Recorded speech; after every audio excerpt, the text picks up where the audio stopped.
હદ પહોંચશે. હાલ.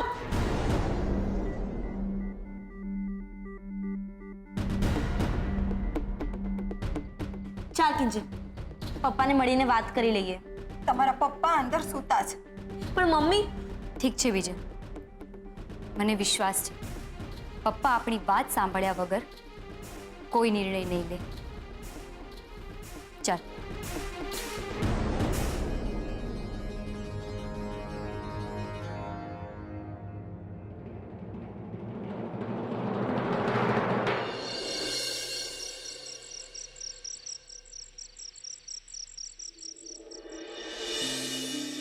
ખરેખર હવે મને સમજાઈ નથી રહ્યું કે મારી જિંદગી ક્યાં જઈ રહી છે ને મને ક્યાં લઈ જઈ રહી છે.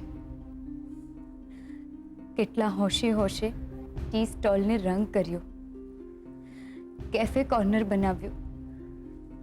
હતું કે હવે બધું ઠીક થઈ જશે, પણ ત્યાં તો સુશાંતે આવીને અમેરિકા જવાની વાત કરી, સગાઈ ફોક કરી નાખી.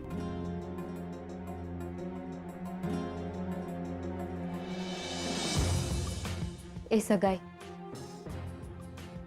જે કરતા પહેલા પણ મારી મરજી પૂછવામાં નહોતી આવી, ના જે તોડતા પહેલા પણ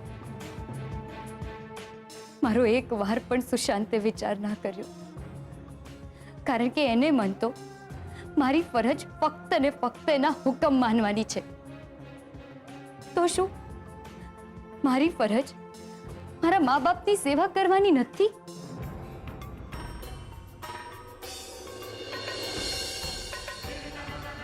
દીકરો જન્મે ત્યારથી પોતાનો ને દીકરી જન્મે ત્યારથી પારકી. દીકરો અગ્નિદા આપી શકે અને દીકરી છેલ્લી વારનું મા બાપનું મોઢું જોવા સ્મશાને પણ ના જઈ શકે. આ કઈ સદીના રિવાજ છે? કેવા ભેદભાવ છે?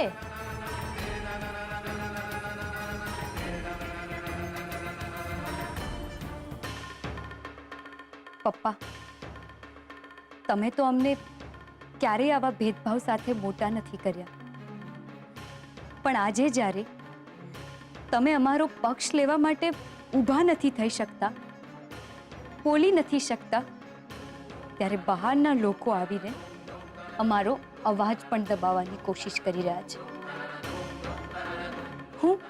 હું એમને ચૂપ કરવાની કોશિશ કરી રહી છું પપ્પા, પણ હવે વખત આવી ગયો છે કે તમારે પણ બોલવું પડશે. જલ્દીથી બોલતા થઈ જવું પડશે.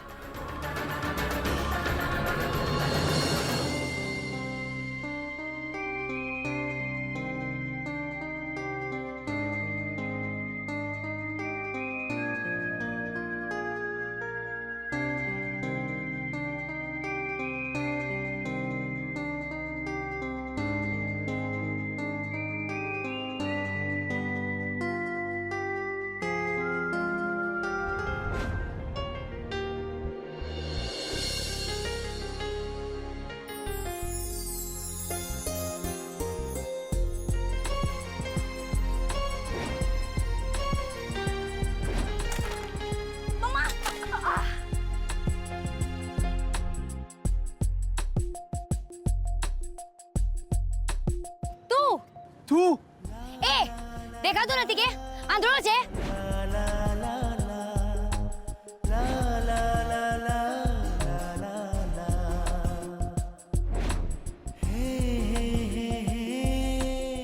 તું આને ફોટોસ કહે છે ઉત્કર્ષ. ગોળધાણા આપણી કિંજલ અને સુશાંત જીજુના થવાના છે, પણ ફોટોઝમાં ફક્ત કિંજલ જ. પણ જો હું સુશાંતની જગ્યાએ હોઉં તો ને. પણ તું સુશાંતની જગ્યાએ નથી ઉત્કર્ષ, નથી.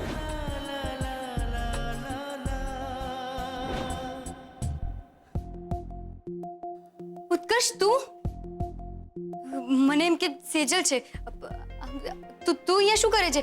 હંમેશની જેમ તારી મદદ.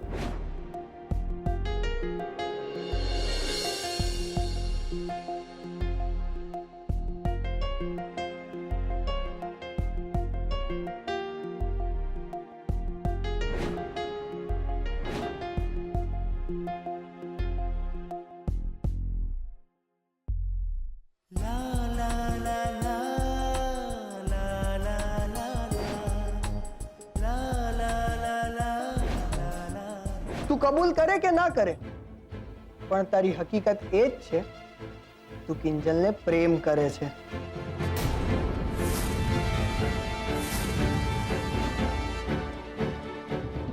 પણ તારી વાત પરથી તો એવું લાગે છે કે કિંજલ તને ગમે છે.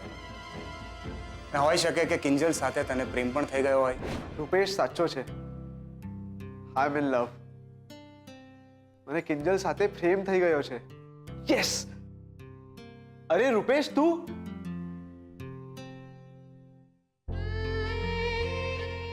સાચું કહેતો હતો દોસ્ત. મને આજે સમજાયું કે કિંજલની જે સગાઈ તૂટી છે એના પાછળ મારો કોઈ હાથ નહોતો. એનો હાથ હતો, એનો ઈશારો હતો. કેમ મને કિંજલની ચિંતા થાય છે, કેમ હું કિંજલને જ્યારે જ્યારે ના મળું ત્યારે મારું મૂડ ઓફ રહે છે.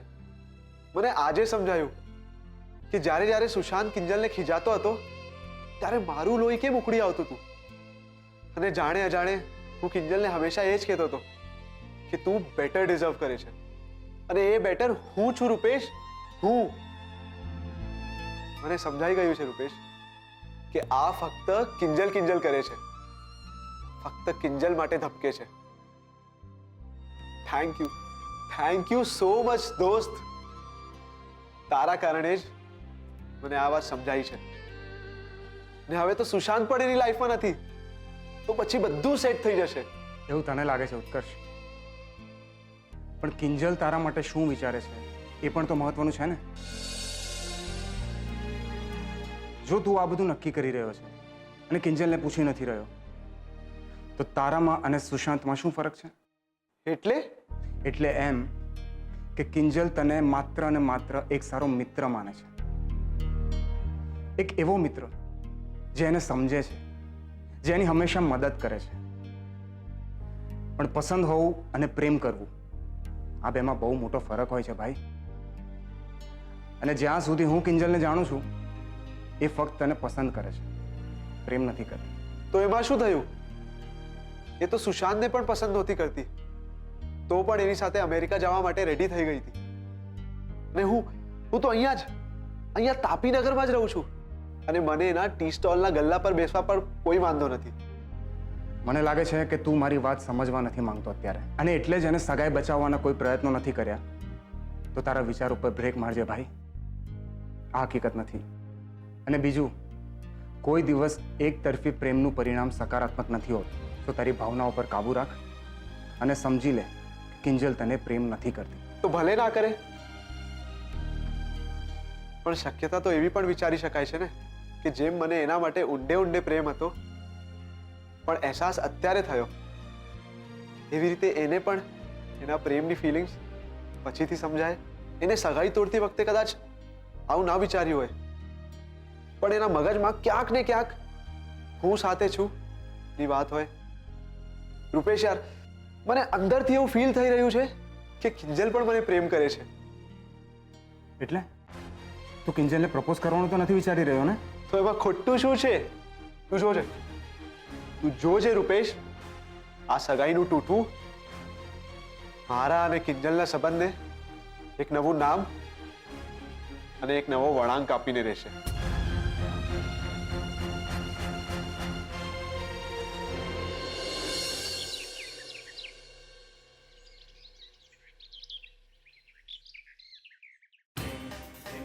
હાશ, મમ્મી ઘરમાં નથી.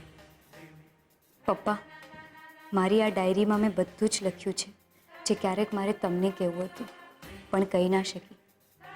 સગાઈના દિવસથી લઈ સગાઈ તૂટ્યા સુધીની વાત, ચાની દુકાનથી લઈ ચાના ગલ્લે બેસવા સુધીના મારા નિર્ણયની વાત.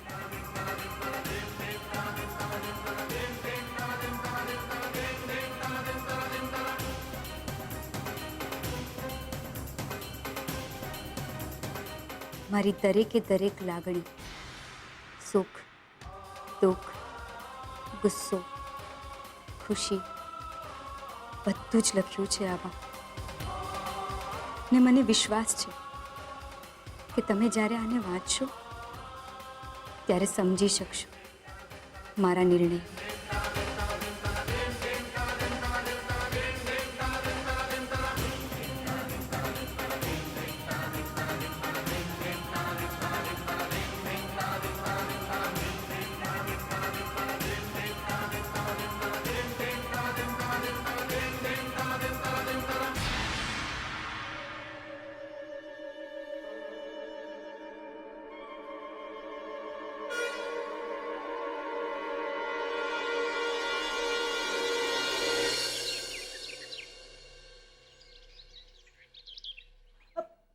કેમ બા? શું કહ્યું વીણાબેને? હા કે ના? ના જ પાડે ને. અરે ગલ્લે બેસતી ઘોડા જેવી છોડીને કોઈ પોતાના ઘરની વહુ બનાવે? ચોખ્ખે ચોખ્ખું રોકડું પર ખાવી દીધું કે બે છોકરા વચ્ચે મનમેળ નથી તો પછી આખી જિંદગી સરળતાથી કેમ નહીં નીકળે? એટલે રહેવા દઈએ. રેવા દઈએ એટલે? હે? એમ ક્યાંથી રેવા દઈએ? એમના છોકરાએ સગાઈ તોડી છે, સમજ્યા ને તમે? તમે નંબર આપો, હું વાત કરું છું હમણાં. અને એ બા, એક વસ્તુ સમજી લેજો, મોહનભાઈ બોલી નથી શકતા એટલે એ લોકોને એમ ન લાગવું જોઈએ કે આપણી તરફથી કોઈ બોલવા વાળું નથી. હું હજી જીવતો છું, કિંજલનો કાકો, હું બોલીશ એની માટે. તમે નંબર આપો ને, હું હમણાં વાત કરું. હવે રેવા દે ને દોઢ થવાનું. ભાઈ જ્યારે હોસ્પિટલમાં પડ્યો તો ત્યારે તું અહીંયા રસને પૂરી ઝાપટતો હતો. હવે અચાનક તારો અંદરનો કાકો જાગી ઉઠ્યો અને તને એટલું પેટમાં બળતું તું તો મીરા બહુ જ્યારે દુકાનનું પૂછવા આવ્યા ત્યારે શેનો ભાવ ખાતો તો? એમ તો મીરા ભાભીના માંગણ કહીને તમે જે મજા લૂંટી, હે, એનું શું? ઘરમાં દૂધ નથી, હાથ જોડ, રાહુલની માફી માંગ, પગે પડ, આ બધું તમે જ કરેલું બા. તમે કઈ ઓછું નથી કર્યું. હા તો અરે મને એમ કે મીરા બહુને થોડી દબાવી આપણા રાહુલના નામે દુકાન અને ગલ્લો બેય કરાવી લઉં. તો હું તમારો દાવ નથી જાણતો. તમારે લીધે જ હું ચાલુ ગાડીએ ચડ્યો હતો, પણ મને શું ખબર હતી આ કિંજલ દુકાન ચલાવવાની આમ જગ જાહેરાત કરી નાખશે. માનવું પડે હો રાઘવ, છોકરી છે હિંમત વાળી. અરે રાતો રાત આખી દુકાન નવી નક્કોર કરી નાખી. તે જોયું? અરે જોઈ, ચા પીવાના બહાને હું દુકાન જઈ આવ્યો, ખણખોદે કરી આવ્યો. અરે બા, દુકાન ચાલતી નથી, દોડતી થઈ ગઈ છે. અને મારું ગણિત એમ કે છે બા, દુકાન છે ને દૂધની ગાય જેવી બની ગઈ છે. અરે ચાની જેમ ગલ્લે પણ ઉભરો આવવા માંડ્યો. બા એમ તો આ દૂધની ગાય આપણા ઘરના આંગણે બંધાવી જ જોઈએ. સામ દામ દંડ ભેદ કઈ પણ કર રાઘવ, આ દુકાન આપણા હાથમાંથી ન જવી જોઈએ. બા, તમે કહો તો હું વાયર કાપ્યો? ના ના, એવું વિચારતો પણ નહીં. ઓલો ઇન્સ્પેક્ટર રાણો આપણા ઉપર ચાંપતી નજર રાખીને બેઠો છે, એટલે આ વખતે વાર આપણે સામેથી નથી કરવો. પણ એવું કંઈક કરવું પડશે કે કિંજલડીને બરાબર સમજાઈ જાય કે દુકાન અને વંશ દીકરીથી નથી ચાલતા. એના હાટું તો દીકરો બનીને જન્મ લેવો પડે. એક મિનિટ બા, હમણાં તમે જે બોલ્યા પાછું બોલો. શું? હમણાં તમે કઈક બોલ્યા ને, ઓલું દીકરી, દુકાન, વંશ, એવું કઈક. કા?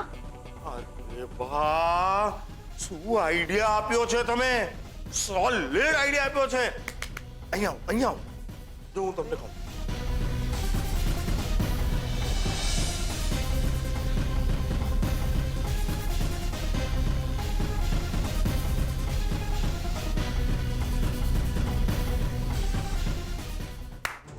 બોલો બા, કેવું રહ્યું? હવે તો કિંજલડી જ કહેશે કે કેવું રહ્યું. આપણને ફેંકેલી ચા પીવડાવવાની વાત કરતી હતી ને. હવે જો આપણા રાહુલના ફેંકેલા ટુકડા પર મોહન અને એની દીકરીઓને જીવવા માટે મજબૂર ના કરું ને તો મારું નામ ભવાની નહીં.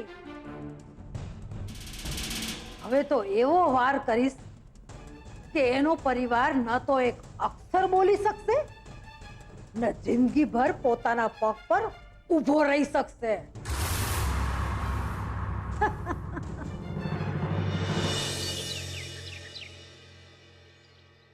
ખરેખર હવે મને સમજાઈ નથી રહ્યું કે મારી જિંદગી ક્યાં જઈ રહી છે ને મને ક્યાં લઈ જઈ રહી છે. કેટલા હોશે હોશે ટી સ્ટોલને રંગ કર્યો, કેફે કોર્નર બનાવ્યું.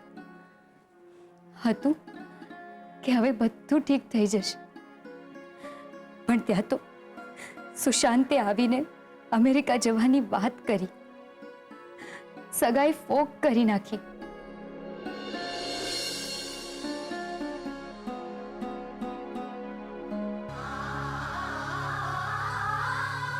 મારો એક વાર પણ સુશાંતે વિચાર ના કર્યો, કારણ કે એને મન તો મારી ફરજ ફક્ત ને ફક્ત એના હુકમ માનવાની છે.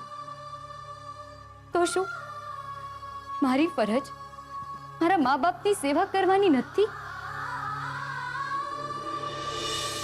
દીકરો જન્મે ત્યારથી પોતાનો ને દીકરી જન્મે ત્યારથી પારકી. દીકરો અગ્નિદા આપી શકે અને દીકરી છેલ્લી વારનું મા બાપનું મોઢું જોવા સ્મશાને પણ ના જઈ શકે. આ કઈ સદીના રિવાજ છે? કેવા ભેદભાવ છે?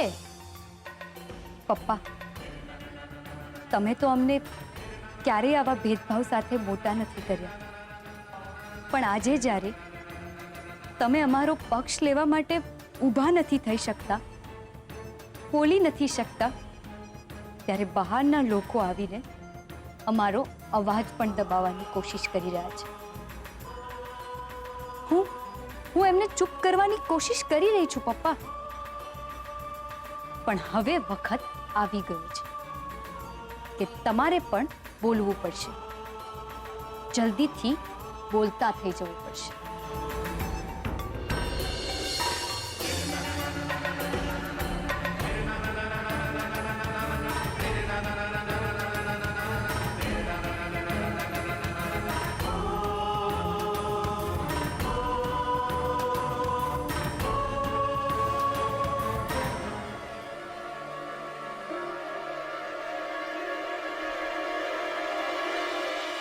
તું શું ખાઈશ Kinjal? Chole bhature. Chole bhature? How gross. Sandwich for her too. યુએસમાં વધારે સેન્ડવિચ જ મળે છે.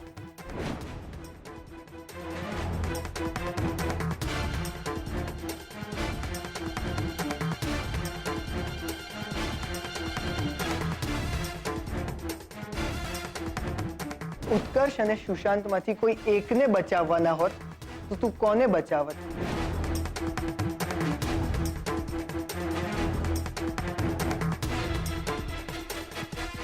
જો આટલી નડતી હોય મારી વીટી તો કાઢી નાખ ને.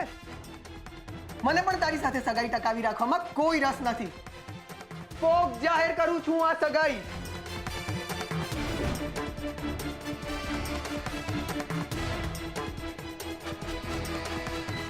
તારા પપ્પા આમ માંદા પડ્યા હોય અને હું જીદ કરું કે મારે અમેરિકા જવું છે, 7 દિવસની અંદર લગ્ન કરવા છે, તો શું તે આ વાત કબૂલ્યોત? બોલ, કબૂલ્યોત?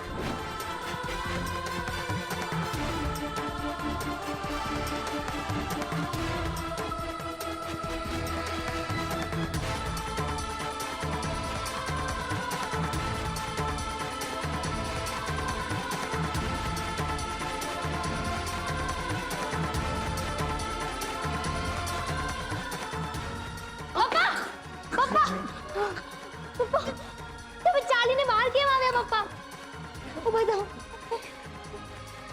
આવો આવો. ધીમેથી. એકદમ ધીમેથી પપ્પા. પપ્પા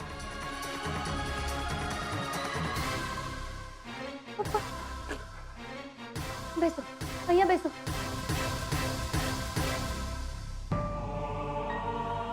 પપ્પા તમને કંઈક વાગી જાત તો બહાર શું કામ આવ્યા તમે?